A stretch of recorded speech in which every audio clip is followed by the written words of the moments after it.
लकीम चंद बहुत ही आलसी था। वो कोई भी काम नहीं करता था, बस दिन भर बेड पर पड़े पड़े सोता रहता था, जिस वजह से लकीम चंद की पत्नी बहुत परेशान रहती थी और उसे उल्टा सीधा बोलती थी।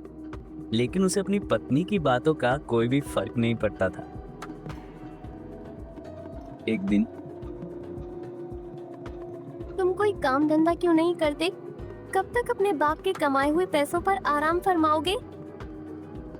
शुरू हो गया तेरा ड्रामा। रोज रोज एक ही बात बोलकर मेरा दिमाग खराब करती रहती हो। जाओ अपना काम करो। इतना सारा पैसा पिताजी मेरे लिए ही तो छोड़ कर गए हैं, भला वो किस दिन के लिए है? ये पैसे एक दिन खत्म हो जाएंगे, तब क्या करोगे?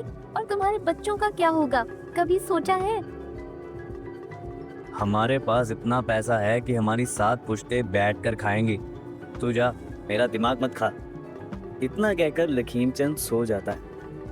रीना भी ये सब सुनकर गुस्से में काम करने लगती है।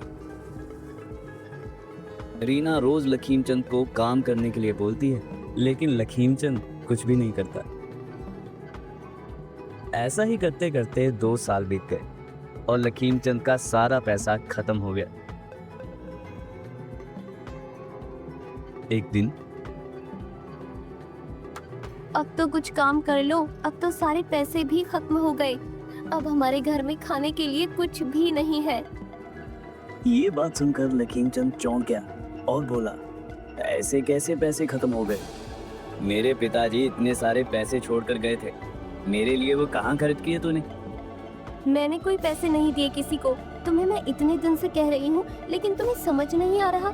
अब सारा पैसा खत्म हो गया, तुम मुझे सुना रही हो? क्या सच में वो सारे पैसे खत्म हो गए? हाँ। लकीम चंद सर पे हाथ रखकर बैठ जाता है, फिर सोचते हुए बोलता है, मुझे माफ कर दो, मैं आज से ही काम करने जाऊंगा। ठीक है। लकीम चंद काम की तलाश में चलते चलते एक जंगल में पहुंच जाता है। बहुत दूर चलने की वजह से लकीम चंद बहुत थक जाता है और आराम करने के लिए एक पेड़ के नीचे बैठ जाता है। और थोड़ी ही देर में लकीम चंद की आंख लग जाती है। अचानक वहां घोड़े की आवाज आती है, जिसे सुनकर लकीम चंद उठ जाता है और थोड़ी दूर जाके देखता है तो उसे झरने के पास 4 लोग दिखाई देते हैं। ये देखते देखते लकीम चंद उनकी बातें सुनने के लिए झाड़ियों के पास छिप जाता है। उन 4 लोगों में से एक व्यक्ति बोलता है कि जाओ तुम लोग, मैं अभी सोना लेकर आता हूँ। ये बात सुनकर वो सब वहां से चले जाते हैं। तभी वो व्यक्ति इधर उधर देखते हुए झरने के पास जाता है और एक जादुई मंत्र बोलता है, पानी पानी खोल दे अपनी कहानी। ये मंत्र सुनते ही झरना तो अलग अलग भागों में बंट जाता है और एक सोने की गुफा बन जाती है। वो व्यक्ति गुफा के अंदर जाता है।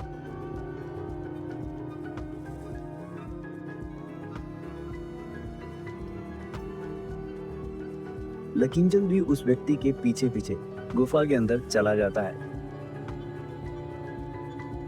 और वहां से वो व्यक्ति बहुत सारा सोना चांदी लेकर बाहर आ जाता है और जाते हुए दोबारा मंत्र बोलता है, पानी पानी खोल दे अपनी कहानी। मंत्र बोलते ही फिर से गेट खुल जाता है और वो व्यक्ति वहां से चला जाता है और लकीम चंद गुफा के अंदर ही रह जाता है और उस व्यक्ति के जाते ही बोलता है, आज तो मेरी किस्मत चमक उठी, अब मुझे कोई काम नहीं करना पड़ेगा, अब तो बस आराम ही आराम। लकीम चंद गुफा से बहुत सारा सोना ले आता है और घर आकर अपनी पत्नी को सारी बात बताता है। ये देखो कितना सारा सोना। ये सब आज के लिए ठीक है, अब आप इस सोने से कोई नया काम शुरू कर दीजिए और अब उस गुफा में कभी मत जाइएगा। अब काम की क्या जरूरत है? अब जब ये सोना खत्म होगा मैं दोबारा जाके वहां से ले आऊंगा। रीना ने लकीम चंद को समझाने की बहुत कोशिश की, लेकिन वो नहीं माना। वो जब सोना खत्म होता गुफा में जाता और सोना ले आता। ऐसा बहुत दिनों तक चलता रहा। एक दिन क्यों ना मैं ऐसा करता हूं कि ये सारा सोना एक साथ ले आऊं।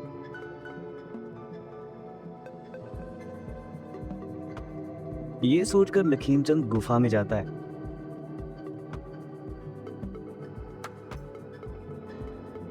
और सोना इकट्ठा करके गुफा से बाहर आने के लिए मंत्र बोलता है। वो इतना खुश होता है कि मंत्र भूल जाता है और हर बार गलत मंत्र बोलता है। पानी पानी तेरी कहानी। पानी पानी क्या है तेरी कहानी। पानी पानी तेरी जुबानी। लखीमचंद हर तरह की कोशिश करता है लेकिन वो बाहर नहीं निकल पाता।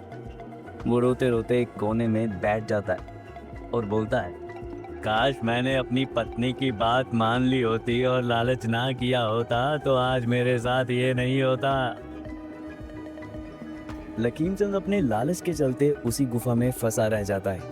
हर रोज वो गुफा खोलने की कोशिश करता लेकिन वो हर बार नाकाम रह जाता।